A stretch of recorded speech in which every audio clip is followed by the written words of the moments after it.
وصال مصطفیٰ تو بعد زیادہ تر دیہاتی اور اگے پیچھے والے لوگ دو فتنے اج مبتلا ہوئے زیادہ تر. پہلا مسلمان ہیں، نماز پڑھیں گے، روزے رکھیں گے، حج کریں گے، زکوٰۃ نہیں دیں گے. دوسرا اور خطرناک فتنہ کہ نبی پیچھو بھی آنے نے، ساڑھے وچ بھی نبی ہے، جیسے اسود انسی ایک عورت سجا سی، ایک مسلمہ کذاب سی، ایسے کئی لوگوں نے نبوت دا دعویٰ کر دیا. روم دے بادشاہ نے مسلمانہ دی سلطنت دے حملے دا پلان بنا لیا. تین چیزاں ہو گئی. مسلمان پریشان نے، حضور دا وصال ہو گیا. اس وقت دے اسلام تے عرب دی تاریخ ایک جملہ مل گیا اس وقت دے اسلام کہ اس وقت اسلام انجے جویں صحرا دے اندر بجی ہوئی کلی بکری ہوندی، ایک صحرا ایک بکری بجی ہوئی تے ایک کلی، جس طرح بگی ہوئی بکری صحرا دے اندر تنہا کھڑی ہوندی ہے، اس ویلے اسلام انجے. اے اسلام تے کمنٹس نے اس دور دے مورخ جس وقت صدیق اکبر نے انانے حکومت سنبھالی تو تمام مسلمانہ نے صدیق اکبر نے مشورہ دیتا کہ روم نال مہم نہ چھیڑی جائے. اندرونی طور تے اتنے خلفشار دا شکار ہے. تو حضرت ابوبکر صدیق نے پتہ کیا کیا absolutely not sir absolutely not. فرمایا نا یہ ہو کی میں سکتا ہے کہ حضور حکم دے گئے ہون کہ لشکر روم کے خلاف جائے گا، ابو بکر اس لشکر نو روکے. اگر سانو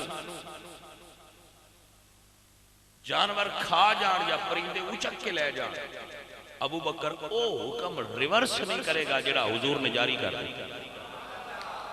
اسے کہتے ہیں اصل میں ایبسولوٹلی ناٹ. تو حضرت ابو بکر صدیق نے لشکر اسامہ جڑا حضور اپنی حیات تیار کر رہے سن اور مقام جرف تے موجود تھی، سرکار نے اس کو بھیجیا.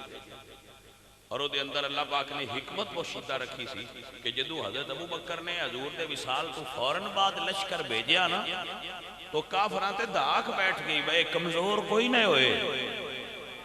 متے سمجھو حضور تو بعد نالی گل مک گئی ہے نا بھائی، یہ تو انجے ہی چل رہے ہیں جڑے روم نال ٹکر لے رہے ہیں اتھے آ چھوٹے چھوٹے بیچارے کی چیز تو دھاک بیٹھ گئے. حالانکہ لشکر اسامہ بغیر جنگ تو واپس آیا، لیکن اس نے جو مشق کی تھی نا، ایک واری گیا تے ایک واری آیا، وہ دے جانتے آن نال عرب تے دھاک بیٹھا. تو جو زکاة دے منکرین سے منکرین زکاة انہاں دا وفد مدینے آیا. جید صحابہ نے ملیا کہ ایسی کوئی دین چھڑیا تے نہیں، زکاة تو ہی انکار کیتا ہے، تو تسی ساڑھا ساتھ دیو. ابو بکر صدیق نے کہو کہ فی الحال زکاة بند کر دین ساڑھے، کیونکہ یہ ساڑھی سمجھ اچھ نہیں ہوں.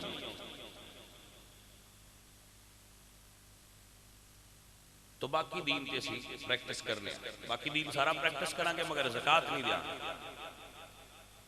حضرت ابو بکر بیٹھے سن، صحابہ بھی بیٹھے سن، وہ وفد بھی بیٹھا سی، انہاں سارے ہیں گل کی تھی.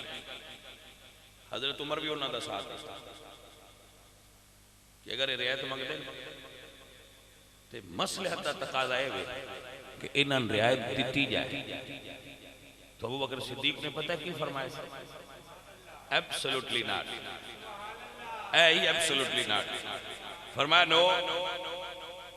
اور حضرت عمر نے مخاطب کر کے آپ نے فرمایا یا عمر انت جبار فی الجاہلیہ و خوار فی الاسلام. تو کفر اچھتے بڑا تکڑا سا ہے، اسلام لے آکے اتنا کمزور کیوں ہوگے؟ جڑا حضور دے زمانے ایک رسی بھی دیندہ سی ہون نہ دے گا تے ابو بکر وہ دنہ لڑے گا.